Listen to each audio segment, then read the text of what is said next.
এটা হচ্ছে এটা ইন্ডিয়া তিব্বত হাইওয়ে। এটা হচ্ছে পুরো পাথর কেটে পাহাড় কেটে এই হাইওয়েটা তৈরি হয়েছে। পুরো ঝুলন্ত পাহাড় পাহাড় কেটে পুরোপুরি হাইওয়েটা তৈরি হয়েছে।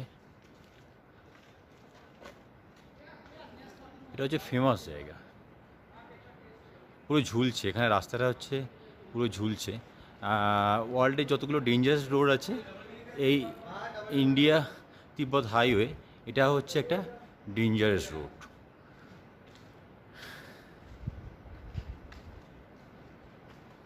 এখানে রাস্তা পুরোপুরি ঝুলছে, নিচে হচ্ছে একদম পুরোপুরি খাদ, বিশাল খাদ, নিচে গভীর খাদ।